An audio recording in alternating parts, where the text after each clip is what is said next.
Oke, assalamualaikum warahmatullahi wabarakatuh. Jadi di sini saya ingin menjelaskan tentang postes praktikum 8, struktur data, praktikum struktur data, di mana pembahasannya itu tentang antrian berprioritas menggunakan double linked list. Namun sebelum menuju ke penjelasannya, kita flashback sedikit tentang apa itu pengertian antrian berprioritas atau priority queue, dan juga apa itu linked list dengan tipe double linked list ya. Oke, ya, priority queue itu adalah queue atau antrian dengan basis HPIFO atau Highest Priority in First Out. Berbeda dengan antrian atau queue yang sangat tergantung pada waktu kedatangan atau elemen yang datang pertama akan selalu diambil atau dihapus adalah elemen yang memiliki priority tertinggi.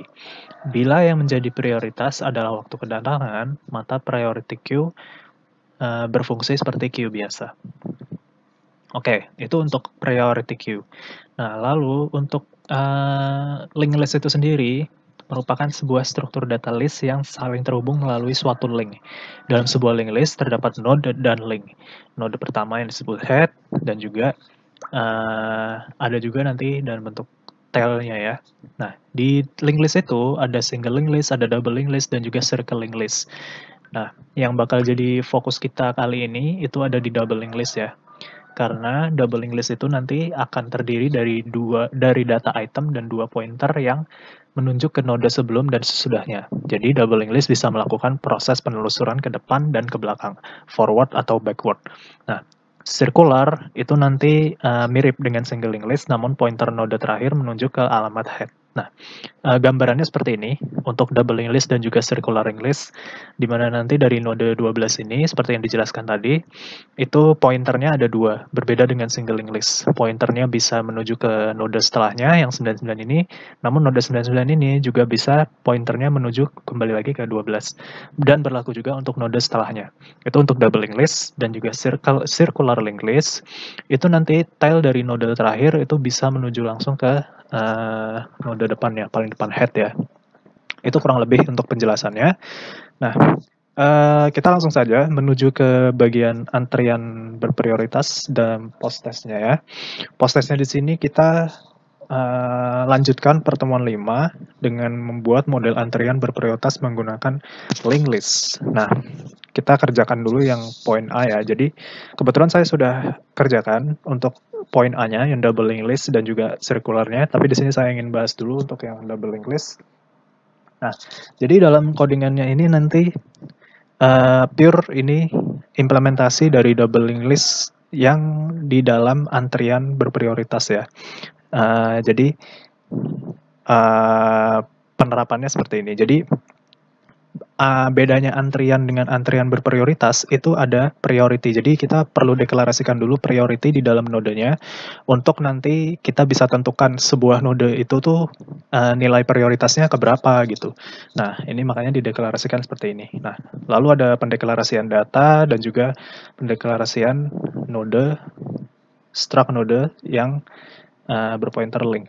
Nah, lalu juga kita perlu deklarasikan kelasnya, kelas priority queue-nya. Ini PQ ini priority queue, antrian berprioritasnya, yang di dalamnya ada private dan juga public.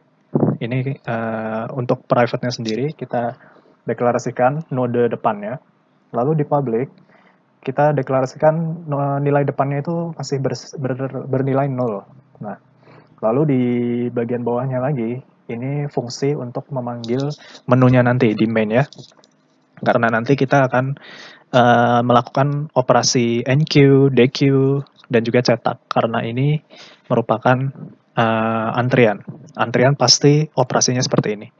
Oke, kita langsung ke bawahnya lagi. Jadi ini untuk priority queue, fungsi priority queue yang menu ya. Untuk menunya nanti di sini kita bikin simple aja. Jadi di dalam menunya nanti pilihannya kita bisa NQ atau memasukkan data, ada DQ untuk menghapus data, lalu ada tampil antrian, dan juga keluar. Nah, nanti untuk NQ-nya, ini NQ-nya nanti kita seperti ini. Jadi kita perlu memasukkan dulu elemennya.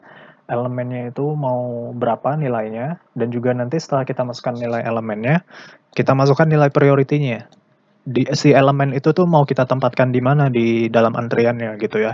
Nah, nanti setelah diinputkan elemen dan juga priority-nya, dia akan masuk ke kita akan menggunakan fungsi enqueue yang mana parameternya elemen dan juga priority. Nah, tadi fungsi enqueue ini sebenarnya dideklarasikan di bawah nih, nanti ya kita akan bahas lebih lanjut. Jadi untuk enqueue ya, kita langsung saja deh ke enqueue-nya. Nah, contoh nih, di enqueue-nya tadi kita panggil parameternya, misalnya nanti elemennya sudah diinputkan gitu ya. Nah, nanti di sini diproseslah sesuai dengan parameternya, elemen dan priority. Nanti node ini dideklarasikan dulu. Nodenya ada dua, ada temporary dan queue-nya. TMP ini ya, temp dan queue. Nah, TMP ini sebuah node baru yang harus dideklarasikan. Nah, nanti TMP ini menunjuk ke data. Data ini yang bersifat elemen. Data ini elemen. Nah, lalu di bawahnya temporary ini untuk priority-nya. Priority-nya, jadi ada dua hal yang harus kita tandai gitu loh ya. Pertama untuk datanya, yang mana untuk elemen, lalu ada temporary priority untuk priority.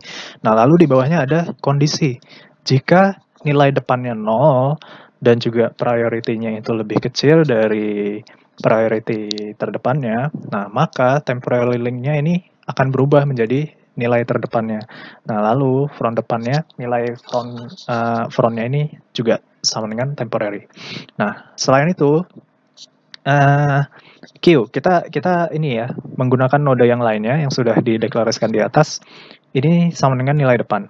Jadi, selagi queue link-nya ini tidak sama dengan 0, dan juga selagi queue yang menunjuk ke link dan juga menunjuk ke priority-nya ini lebih kecil sama dengan prioritas, nah nanti queue-nya ini sama dengan queue link. Temporary-nya juga menunjuk ke link, yang pada akhirnya nanti queue link-nya ini bernilai temporary gitu. Untuk lebih jelasnya nanti kita coba sambil running deh ya. Nah ini contoh nih. Contoh saya masukkan enqueue ya, karena ini kita fokus dulu di enqueue. Masukkan elemen antrian, contoh pertama saya masukkan 10. Nah, prioritasnya ke 1. Nah, nanti di saat saya masukkan lagi enqueue, nah ini setelah saya masukkan contoh 15 dan prioritas antrian kedua. Nah, prosesnya itu tadi tuh, di saat kita memasukkan elemen dan juga antriannya, merupakan di sini nih, proses kondisi ini. Jadi, pengecekan juga tuh tadi di saat kita nginputkan enqueue yang tahap kedua ya. Karena priority yang kedua kan berbeda dengan priority yang pertama. Nah, makanya nanti dicek di kondisinya di sini, gitu ya. Nah, terus coba kita cek hasilnya. Nah, ini hasil merupakan tampil antriannya. Nah, oke, nanti untuk tampilnya kita jelasin di bagian cetak ini ya. Oke, sebelum kita tampil, kita jelasin dulu yang DQ. DQ-nya ini merupakan proses penghapusan data dari priority queue-nya. Nah, proses penghapusannya seperti ini. Ya, jadi ada sintaks ini, sintaks free temporary. Free temporary ini untuk menghapus nilainya, nilai yang udah kita pilih untuk dihapusnya. Nah, nanti yang dihapus juga itu bagian depannya, priority teratasnya. Jadi, contoh ya, ini karena tadi prioritinya 1 dan 2, yang nilainya 10 dan 15, kalau misalnya kita klik DQ, ini yang terhapus yang nilai 10-nya. Nah, jadi tersisa prioritas kedua gitu ya. Jadi, ini nih, kenapa dia bisa terhapus yang atasnya, karena ini, sintaks ini, front link, lalu di free temporary gitu ya.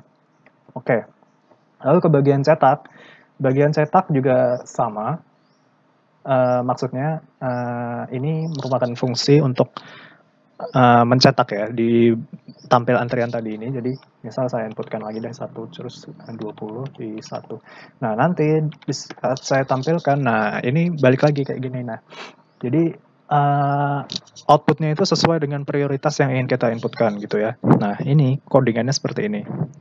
Nah, untuk cetak itu sendiri ya. Nah, jadi list antriannya sebenarnya ada kondisi di dalamnya. Kalau nilainya nanti kosong, kalau misalnya kita belum inputin data tapi kita udah suruh tampilkan, nah nanti dia akan menampilkan ini. Namun, tapi kalau misalnya udah ada data, nanti ada perulangan. Jika pointernya tidak sama dengan 0, nah nanti dia akan memanggil pointer priority-nya berapa. Misalkan yang pertama kita masukkan 1. Jadi nilai apa ya? Oke, ini lanjut ya. Tadi di bagian sini pointer priority-nya itu ini untuk perulangan untuk memanggil hasil yang sudah kita inputkan sebelumnya, yang diklasifikasikan prioritasnya yang terkecil dulu yang ditempatkan di atas gitu. Jadi prioritas 1, 2, nanti urut. Jadi paling atas tuh yang paling utama gitu ya. Nah, pointer datanya ini untuk nomor antriannya, nomor antrian yang udah kita inputkan sebelumnya di bagian sini nih. Elemennya maksudnya ya. Elemen dan priority. Jadi 2 elemen itu nanti bakal keguna di sini. Kepake di sini. Oke? Nah, di mainnya ini cukup segini aja sintaksnya. Karena pure kita pembahasan tentang pembahasan tentang code-nya itu kita sudah deklarasikan di masing-masing fungsinya. Jadi terutama di bagian menu karena ini udah diinisialisasikan di fungsi PQ menunya. Jadi di bagian sininya kita cukup memanggil PQ menunya, oke? Kurang lebih itu untuk yang double linked list. Kita selanjutnya akan membahas yang circular linked list ya. Nah, oke. Oke, kali ini kita membahas tentang program circular linked list-nya. Jadi yang membedakan dengan circular linked list dengan double linked list yang di dalam antrian berprioritas, itu untuk circular linked list sendiri nanti tipe nodenya itu menggunakan head dan tail ya. Karena dia kan kembali lagi, modelnya akan kembali ke node awal, ke node head-nya. Nah, untuk sisanya nanti terutama dari prosesnya itu kurang lebih sama NQ DQ di dalam programnya karena ini kan antrian ya. Kita fokusnya tetap seperti ini, NQ DQ data. Nah, kita langsung coba bedah aja programnya, oke? Nah, nanti di main ini akan ada menu yang dimana nanti kita bisa milih kita mau ngapain sih di program ini. Kita kan bisa NQ data, bisa DQ data, bisa tampilkan data, bisa keluar data, bisa keluar dari programnya maksudnya, dan juga nanti kita bisa memasukkan pilihannya. Nah, nanti di saat kita memasukkan pilihannya, ini kita menggunakan switch, ada 4 case. Case pertama, kita nanti bisa menginputkan datanya. Ini kurang lebih sama kayak yang program sebelumnya ya, yang double linked list. Di bagian inputnya, kita juga perlu memasukkan nilai elemennya yang akan kita masukkan ke dalam antrian, yang di sini ditampung di item. Nah, lalu nilai prioritasnya juga kita perlu memasukkan di sini. Nah, nanti jadi ada 2 nilai yang ditampung di variable item dan juga variable item priority. Nah, lalu setelah dimasukkan, kita memanggil fungsi dari insert. Nah, fungsi dari insert itu di mana? Nanti akan ada di bawah. Oke, kita lanjut dulu yang bagian keduanya. Nah, bagian kedua itu di saat kita milih menu 2 ya, itu nanti dia langsung menampilkan nilai yang dihapus adalah, nah nanti kita kan manggil fungsi dari del. Nah, fungsi dari del ini juga nanti akan dijelaskan deh. Nah, untuk fungsi ketiga, display, nanti akan kita ini di bagian sini, display.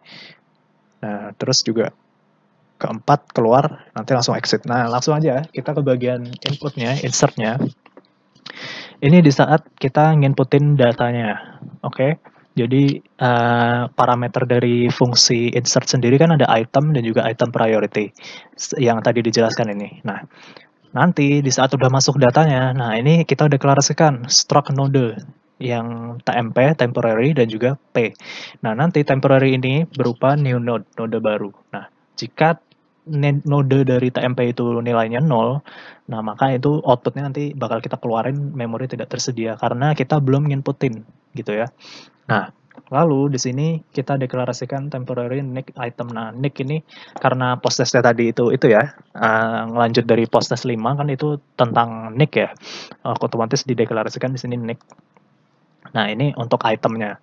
Nah, untuk priority-nya, itu juga kita perlu menuliskan kalau temporary ini menunjuk ke nick dan juga temporary ini menunjukkan ke priority. Nah, terus ada kondisi nih. Kondisi ini tuh ngecek kalau si antrian ini tuh udah kosong atau udah ada prioritas yang lebih dari elemen pertamanya gitu. Jadi kayak gini nih. Jika nilainya ini kosong, di bagian insertnya ini masih kosong, atau item priority-nya itu lebih kecil dari nilai priority yang di head-nya, nah nanti akan dieksekusi bagian sini. Temporary next itu sama dengan kepalanya, nanti head-nya paling kiri itu. Nah, terus head itu akan ditampung di temporary. Nah, nanti tail-nya itu akan kembali ke head, karena ini circular ya. Tail next-nya ini akan menuju ke head. Oke, lalu kondisi lainnya, jika tidak terpenuhi yang bagian atas, ini akan ini di sini. P ini akan menjadi head-nya. Nah, terus juga ada perulangan. Di saat selagi P yang mengarahkan next itu tidak sama dengan head, dan juga P yang menunjukkan next dan juga menunjuk ke priority itu lebih kurang dari item priority, maka P-nya akan menunjuk ke next, gitu ya. Akan menunjuk ke node selanjutnya. Nah, lalu temporary next akan sama dengan nilainya P sama dengan next, gitu ya. Nah, daripada bingung, kita langsung coba jalanin aja. Nah, ini kurang lebih sama kayak program yang tadi. Yang beda tuh di bagian belakangnya aja. Nah, coba kita masukin lagi 24 ya. Nah, tampilkan data. Nah, ini prioritas pertama itu nilainya 23, namun prioritas kedua nilainya 24. Nah, ini kan tadi karena kita masukkan nilainya itu pertama belum kosong, karena udah ada yang kita inputkan 23 dan 24, berarti ini kondisi ini nggak terpenuhi, langsung kita eksekusi yang bagian sininya. Jadi ada perulangan di saat kita sudah menginputkan data itu, nanti ada perulangan. Sama seperti yang di doubling list ini tadi nih ya. Di saat kita udah nginput, tapi datanya tuh nggak kosong. Nah, ini makanya ada perulangan di bawahnya. Seperti ini ya. Oke. Untuk bagian delete-nya, itu juga seperti ini. Dia menggunakan free, sama kayak sebelumnya. DQ, nah free, time. Nah, sintaksnya tuh kurang lebih seperti itu. Nah, masalahnya yang di delete itu yang mana? Nah, ini. Kita perlu deklarasiin dulu yang kita mau delete itu yang mana, gitu. Prosesnya seperti ini. Temporary ini yang menunjuk ke head. Nah, item ini dari nick-nya itu tadi. Nah, nanti kan yang di delete ininya nih. Nilai nick-nya dan juga priority-nya. Nah, oleh karena itu yang perlu kita deklarasikan dulu sebelum kita mendelete datanya itu. Nah, lalu ini ada isEmpty. isEmpty ini untuk pengecekan aja kalau datanya nanti kosong atau enggak. Lalu ke bagian display. Di display ini nanti itu akan menampilkan ya, untuk menampilkan yang bagian ini nih. Kalau misalnya kita milih nomor 3 ya. Kalau misalnya kita milih nomor 3 kan nanti dia manggil display. Nah, display ini gimana sih di dalamnya? Nah, kita perlu deklarasikan juga tuh di dalamnya struct node yang pointernya kita deklarasikan juga pointer. Pointer ini menunjuk ke head. Nah, jika nilainya ini masih kosong, antrian kosong karena dia isEmpty-nya dia nanti akan ada gitu loh nilainya. Jadi karena datanya belum diisi, nanti yang tercetak akan ini. Kalau semisal kita belum isi, terus kita milih display ya, itu permisalan aja. Tapi kalau misalnya kita udah ngisi sebelumnya, seperti yang ini, 23 dan 24 kita milih menu 3, sama. Dia akan melakukan perulangan di sini. Perulangan yang mengecek pointer yang menunjukkan next-nya ini tidak sama dengan head. Selagi pointer yang menunjukkan next ini tidak sama dengan head, maka dia akan mengeksekusi ini langkah-langkah yang di sini. Tapi kalau misal nanti ini nggak terpenuhi, maka perulangan ini nggak akan pernah terjadi. Jadi kondisi yang di atas ini harus terpenuhi dulu agar yang di bawahnya bisa terlaksana gitu ya. Nah, lalu di bagian akhirnya ini akan mencetak pointer priority dan juga pointer nick-nya. Nah, ini nih. Oke. Jadi itu kurang lebih untuk penjelasan post test-nya. Kurang lebihnya saya mohon maaf apabila dalam penjelasan masih kurang jelas. Apabila ada yang ingin ditanyakan, boleh menghubungi dari asisten masing-masing slotnya. Saya tutup saja, kurang lebihnya mohon maaf. Wassalamualaikum warahmatullahi wabarakatuh.